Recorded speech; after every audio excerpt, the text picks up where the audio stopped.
What happens when the Herald of Galactus goes off the map and into parts unknown? Well, let's find out together, shall we, as we hop into the pages of Silver Surfer Black, issue number 1. Alrighty then, so it's been a little bit since the Silver Surfer had his own solo series, and this new book from Donny Cates goes out of its way to get you up to speed on the character in case you didn't know. His real name is Norrin Radd. He is the Herald for the Eater of Worlds. They have themselves a pretty strained relationship. Silver Surfer does everything he can to save planets within the sights of Galactus, but it doesn't always work out. He's also gifted with the power cosmic. What can the power cosmic do? Short answer, whatever the hell the writers wanted to do at the time. The actual limits of this power haven't really been tested all that much, until recently maybe. You see, if you read Guardians of the Galaxy issue number 1, also from Donny Cates, you would recall that some of the most prominent characters in the Marvel cosmic scene got themselves all flung into a black hole when Thanos' corpse was stolen by the Black Order. Everyone would have died were it not for the Silver Surfer putting his powers to the test and getting Beta Ray Bill to use his Stormbreaker hammer to pull everyone out from the hole. They survived and made it out the other side, but poor Norrin did not. He was stuck in a black hole and he got dragged down deeper than anyone ever has been. Obviously, this would have killed a regular person, but the Silver Surfer is far from regular. The power cosmic kept healing him, and eventually, after what felt like an eternity of falling, Norrin Radd finally found himself on the other side of the black hole in a strange, darkened universe that he did not recognize, devoid of almost any life. After summoning his board, Silver Surfer eventually manages to find his way to a planet, a rather spooky planet with a big giant door guarded by 3 what I can really only describe as Dark Souls bosses. These 3 rough customers very ominously say that they work for God when Silver Surfer tries to talk to them. Not really the answer you want, either be it in the space or on Earth. A fight breaks out, one that Silver Surfer most definitely doesn't want to have, him being a, let's talk about this type of guy, but when push comes to shove, he's not afraid to do battle either. In fact, during this fight, Norrin Radd fights so hard and exudes so much cosmic power that when everything is said and done and the 3 giants are slain, he basically creates a tiny miniature sun, bringing light back to this darkened universe. So,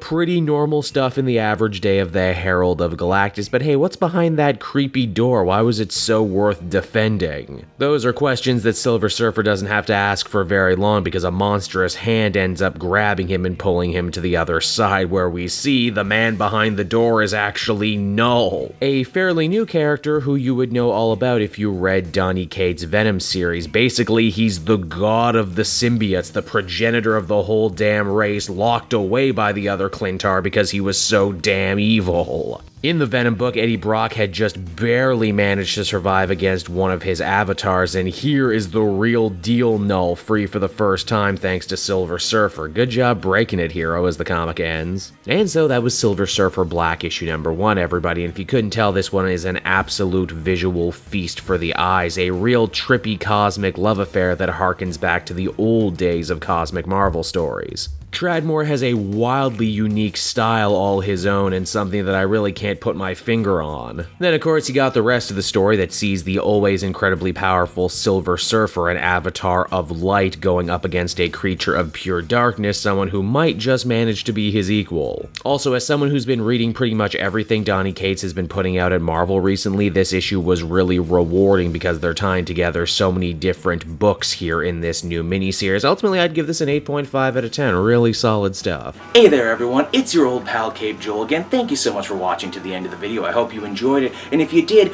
why not check out some of these other videos I have available from the channel. Then you can follow me on Twitter and Facebook at Cape Joel, so you're always up to speed on what I'm doing next. And hey, did you know, outside just making great weekly comic videos, I'm also on several comic book podcasts, some of which are very popular. There's the Weekly Pull, which the shirt I'm wearing right now, that one goes every other Tuesday. Then there's the Elseworlds Exchange over on the Comic Pop channel. That's every Wednesday around 3 to 5, give or take. And then how could I possibly forget the Comic Multiverse, the show hosted by myself and Matt of Fortress of Solitude. That one goes live on this channel every Wednesday at 8, and also SoundCloud and iTunes later on. Be sure to check out and subscribe to those if you haven't already. I assure you, you won't be mistaken.